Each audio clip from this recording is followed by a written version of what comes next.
Hello and welcome to my kitchen.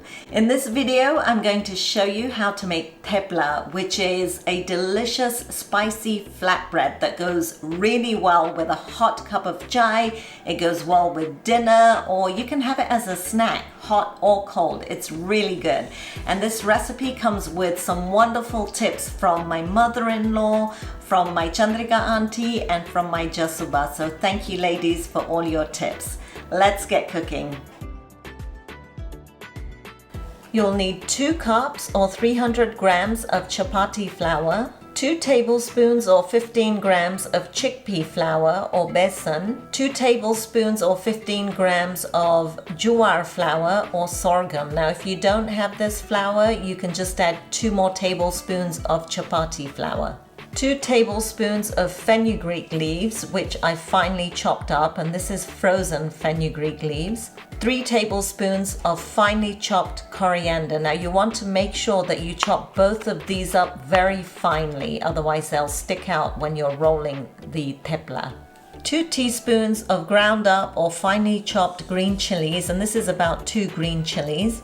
2 teaspoons of finely grated ginger, 2 teaspoons of salt, and you can start off with less if you like, a pinch of turmeric, a half a teaspoon of red chili flakes, a half a teaspoon of Carom seeds or Ajwain seeds, a quarter of a teaspoon of Hing or Asafoetida, 3 teaspoons of sesame seeds, 2 tablespoons of oil, I'm using sunflower oil here, and 2 tablespoons of yogurt. This is vegan yogurt. You'll also need some warm water to bind the dough and some oil to use to fry the thepla.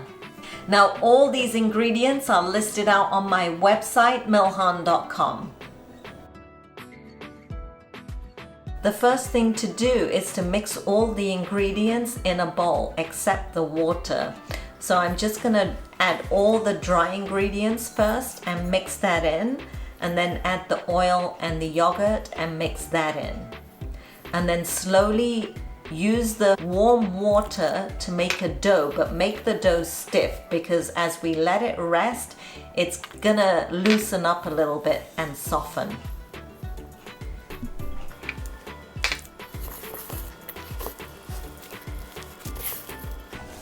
So make sure your dough is quite stiff, because as it sits, the fenugreek leaves and the coriander leaves will release a little bit of water, and it will make the dough really like soft. It will make it softer. So if you already make your dough soft, it's going to be unmanageable later.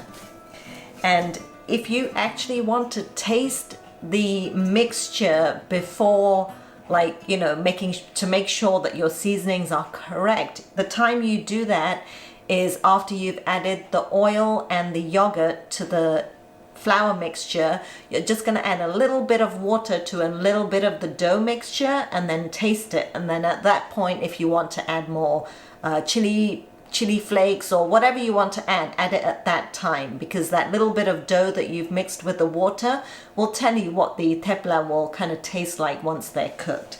But if you follow this recipe, I'm sure you're going to be happy with the results.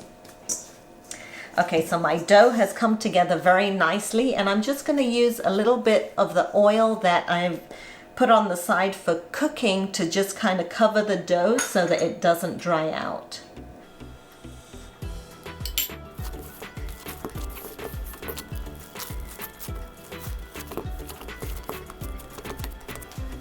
Then once I've oiled the dough, I'm just going to cover it with a bowl. You can cover it with cling film or with a damp cloth if you like, and we're going to let the dough rest for about 15 minutes.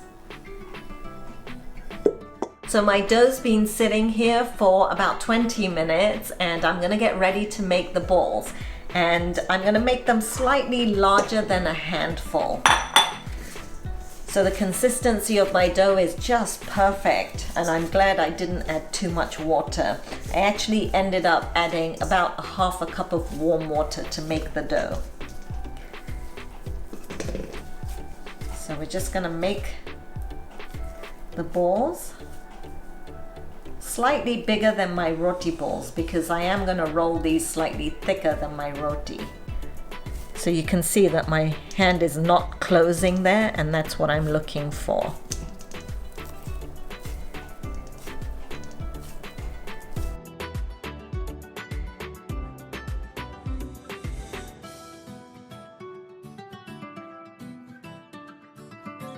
So I have 10 balls here. So we're gonna make 10 theplas.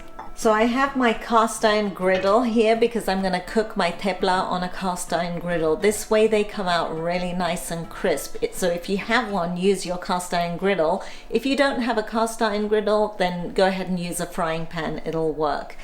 And once I've cooked the thepla, I'm going to take them out on a rack like this. So I've got a plate underneath and a rack on top. And you need to lay out the theplas. Do not put them one on top of another as soon as they come out. Once they've cooled down a little bit, you can stack them up. So I have a plate here to stack my theplas as well. For rolling, we're gonna need some flour and a rolling pin. So I have my griddle heating up here on a medium-high heat. So the first thing to do is to make the balls nice and flat like that. Then roll them in some flour and roll it out nice and round.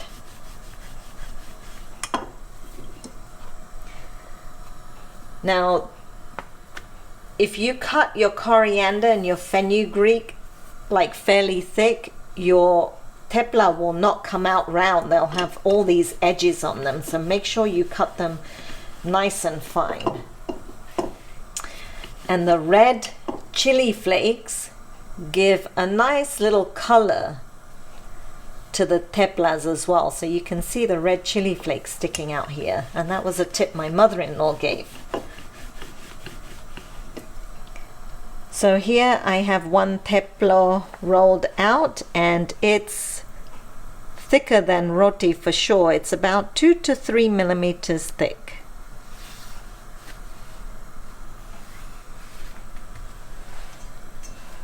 I'm going to continue rolling.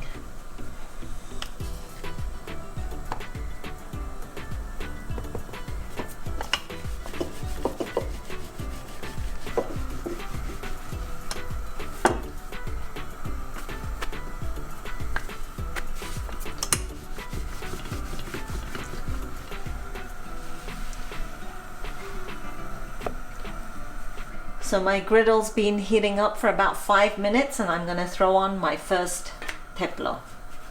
So this first side, we're not cooking with any oil. We're going to cook this first side, flip it over, and then we're going to start spreading a little bit of oil on top. So the thing to look for is these little bubbles that are coming up on top. So you can see little bubbles. So we're just going to flip it over, and you can see that side slightly cooked. And then we start spreading some oil.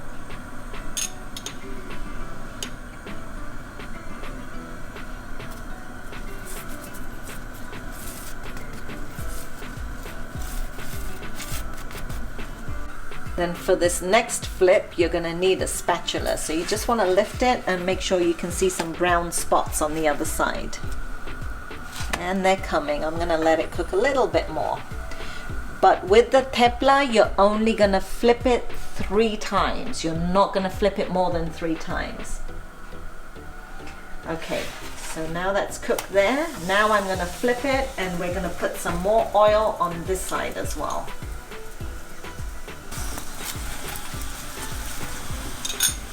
And then you press down gently with your spatula.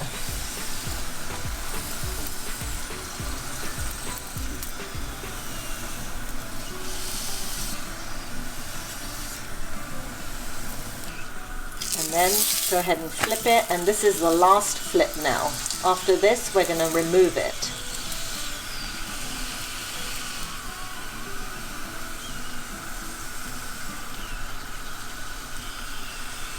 Now you can cook it longer and make it really crisp on each of the sides.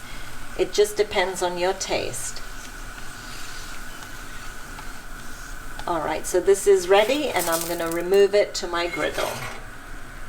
And my next one is going to go on.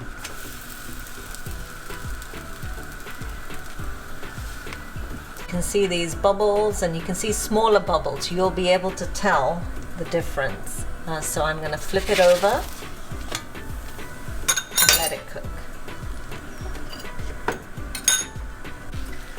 So when you're cooking the thepla, you want to make sure you add enough oil, because if you skimp on the oil, they will turn out hard. They have to have plenty of oil. The other thing is, if they're very, very thin, they're gonna turn out hard. And you know, if they're thick, then they will come out soft. You just need to make sure you cook it enough so it doesn't taste raw. And you want to make sure that they're laid out like this so that they can cool and absorb all the oil. And then once they're cooled, then you can start piling them up. And if you have a griddle as big as mine, you can actually do 2 at a time.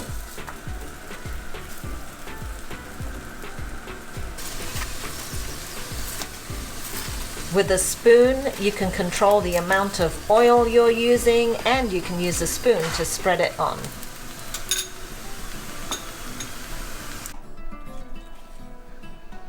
And once they've cooled, you can pile them up like this. And then store the remaining thepla in a roti dabba or an airtight container, and they'll stay lovely and soft like this.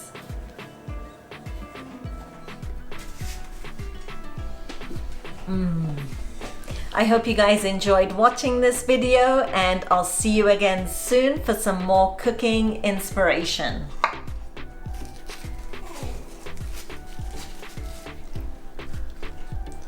Oh my gosh, so good.